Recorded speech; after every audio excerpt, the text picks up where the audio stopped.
Hi, Tom Cole, the coach for BCSN. Certainly an honor and a privilege to be here with Mr. Mike Hessman. Mike, when I say that, I look up your numbers, the things that you've done for the Mud Hens. Modern era all-time home run leader, RBI leader. You hit moonshots all over Toledo. The fans know you. They like you so much. You've received so much adulation and exposure here in Toledo. What has it meant to you?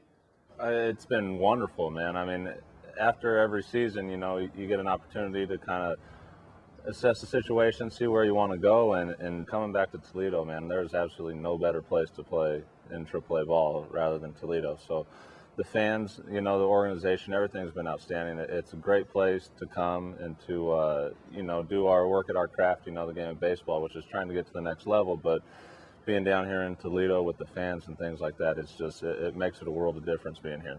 Mike, I noticed the other night, I always follow you in the box score, and I noticed the other night you hit a couple nights ago, a few days ago, you hit a couple big boppers and got them out of the park. And are you starting to feel that now? Are you seeing the ball, the swing feel good? Kind of take us there, because most people don't understand it. They just think, well, hell, Hessman will go up and just hit a home run. I mean, there's a lot more that goes into it than that. Yeah, I wish it was that easy, As far as right now, it's been one of those off years, that's for sure. There's no question about that. But, there's a lot going into it. I mean, I get here to the field probably about 1:30, 2 o'clock every day, and go into the cage and work on some things. We look at some video, some footage, try to see what's going on with the swing. But we've been doing a lot of work at it and trying to get dialed into where it was the last 2 years, and a lot of work with LP and Bull down here. And I feel better. I've been hitting some balls hard the last week. Like we talked earlier, man, just not finding any holes right now. But I've gone through this. I've played the game long enough to know that they'll start falling, so you just got to be patient and try not to change too many things when they're not falling in. As long as you're hitting the ball hard and having some good quality at bats, everything will start falling into place. Jay Griff, Mr. Baseball, gave me every stat on you. And there's some amazing things that, a lot of amazing things that you have done. But Mike, the International League, I don't know if people, the everyday fan, realizes Babe Ruth played there, Jeter, Bob Gibson. I mean, there's great talent in this league, day in and day out. Talk about the talent level. Yeah, it's amazing. Everyone, besides the elite superstars, everybody's got to climb the ladder and go through everything. So, even though you see guys that get stuck in the league for 2 or 3 years, the average fan, you come out to the games, and even on visiting teams or what have you, you get a chance to see some serious talent, some guys that are going to spend 5, 10 years in the major league level, that'll put up some pretty impressive numbers there. We came across Jay Bruce and a Joey Votto, those type of guys were here the last couple of years, and you'll run through some pitching, some of the big time pitching guys and stuff, but like you said, it's only one level down from the major leagues. There's not that much difference as far as talent wise, so you're going to come across some really good baseball here. Mike, you get it as a player, and you have immense talent. You work so hard, but you get it as far as all I ever hear about Mike Hessman is what a great guy he is, besides the immense talent that you have. But some people don't get that about treating people well and giving back to the game and the fans. And I'm not nothing pejorative to anybody else, but not everybody does that. And where did you get that? Is that from upbringing? Is that something you learned on the way up, or where did you learn to do that? Yeah, upbringing. I'd have to give a lot to my high school coach, Bob Ikes, out in California. I went to Mater Dei High School out there in Santa Ana, and he was old school. He was hard nosed, and he would absolutely get after you if you weren't playing the game right, weren't playing it the right way. I mean, I remember times in practice where he would just air guys out and kick them off the field in the middle of practice, and we were like, wow, what's going on here? Well, they weren't busting their tail, they weren't getting after it, so just that upbringing right there as far as the high school ball, playing for him, knowing how to play the game right, I think it's just carried over into the minor league level, the professional level. And like you say, we have a pretty good gig. That's what I always like. We always tell someone, we're like, we got a pretty good gig going on there, So to be able to come out here from, like I say, get to the field at 2, 3 o'clock to 10 o'clock, I mean, it's a pretty good gig. And what more do you got to do? All you can do is go out there and give it everything you got for those hours that you're here, and hopefully good things work out for you. Mike, the Olympics, let's take it back a little bit. You had the Olympic experience and you won a medal, you and your teammates. First of all, most people don't even see an Olympic medal. You not only can see it, you've got one. Yeah. What was that experience like, and where the heck do you keep the medal? The medal's at the house right now. It's in the safe, locked up. Okay. My brother does some carpentry work back in California, and he made me an unbelievable case for it. You know, it's got a glass window and opens up a little plaque underneath it. So once I get that all situated, it'll go up into that, and then I got a little memorabilia room upstairs at the house. So as far as going over there, I mean, it's one of the best experiences I've had in baseball. I've never followed the Olympic scene that much, you know, so I really didn't quite get what I was getting into to start with. You know, the closer it came around to leaving for it, I started to get really excited and pumped up and kind of getting that feeling of what we were going for. And to go over there and to see all those other athletes and how hard they work. I mean, baseball, like, you know, we have a bad day, we can come out the next day and turn it over. These people, man, they're training 4 or 5 years for one shot, one afternoon of work, and to be able to see their dedication and how they trained and the things that they did was it was unbelievable, man. We had a really good time over there. You know, and to put USA on your shirt, I don't know if the average fan or person, of course, they never get an experience like you did, but I would imagine, you know, to me, I would imagine that would be an amazing feeling to know that, hey, you're representing your country. Yeah, walking out in the opening ceremonies was, I mean, chilling. It was unbelievable. I mean, we came out through the tunnel into the main bird's nest there, and before we got out to the tunnel, all the U.S. athletes started chanting USA.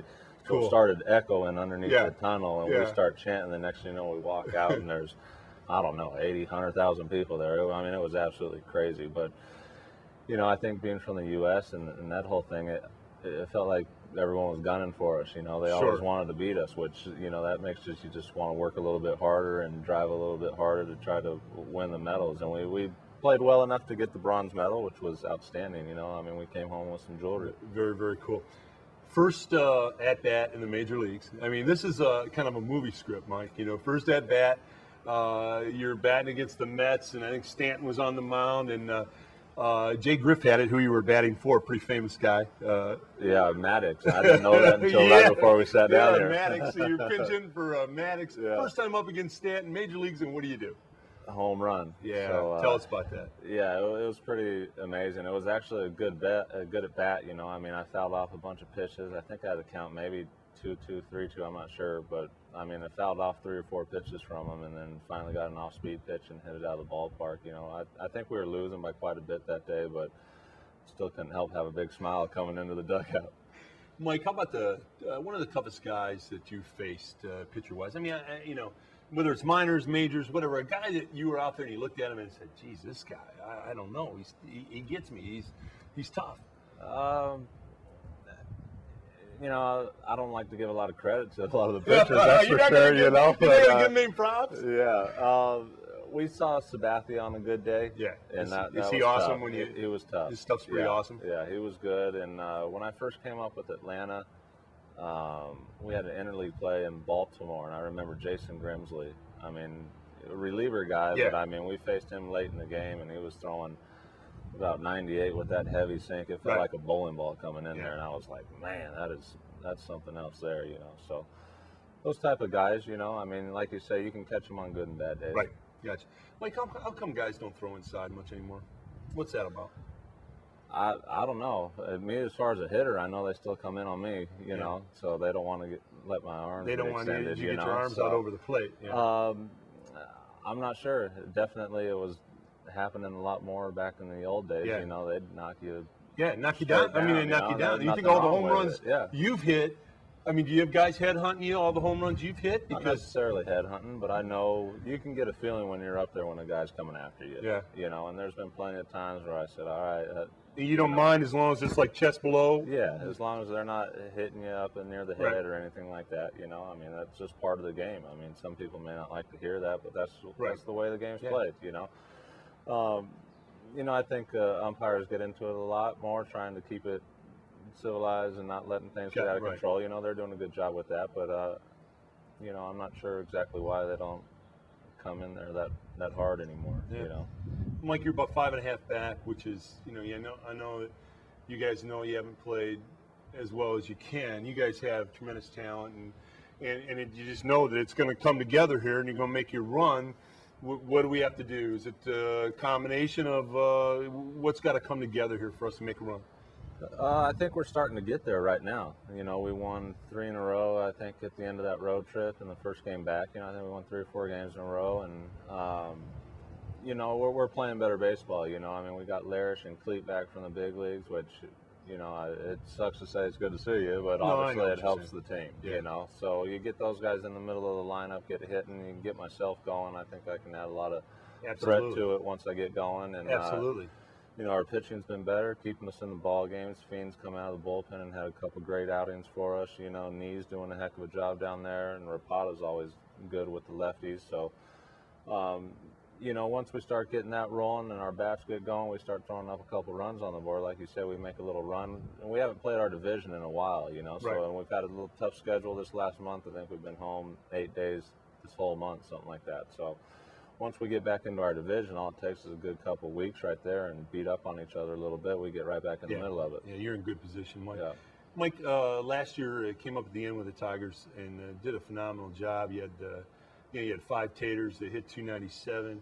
You know, and I talk about you constantly when we talk baseball, and I in my personal opinion, you know, I feel that if you get X amount of bats at any level, I don't care if you're playing on Jupiter or you're playing with the Tigers, or if Mike Hessman gets X amount of bats, you're going to hit X amount of home runs. It's a formula, and it's a formula that you've always pretty much, whether it's 1 out of 16 at bats or 1 out of 17 or 1 out of whatever it is, you're going to hit X amount of home runs. You had a great run there. I really feel that I'd love to see you get us back in the division chase. You know, get your bat hot like you can and carry a team, and then move up to Detroit, because they had a great team, but they need power. Yeah. You know, they need power, Mike, and that's what you've got. Well, obviously it'd be nice, you know. That's obviously the goal, is to try to go up there and help that team win, you know. And, you know, as far as last year, that was like a little icing on the cake, you know. I had a great year down here in Toledo. We had a great time being able to leave for 3 weeks and go to the Olympic thing, and then to, you know, get rewarded and go up to Detroit for that last month. You know, I just had a great time and a great year, you know. And fortunately, you know, guys have off years and things like that, so it's been a struggle this year. But like you say, you get so many at bats, I'm going to hit so many home runs, you know. So, and I know that that's going to be there. So, you know, you keep grinding it out and, you know, just keep trying to help the team win some ball games. Mike Hessman, on behalf of Buckeye Cable and BCSN, I want to thank you for everything you've done for the Toledo Mud Hens and the Toledo community. What a class act and a great ball player, and we're proud to have you here in our town. Well, thank you. I appreciate it. Thanks for having me. All right, Mike. Tom Cole, coach for BCSN with Mike Hessman.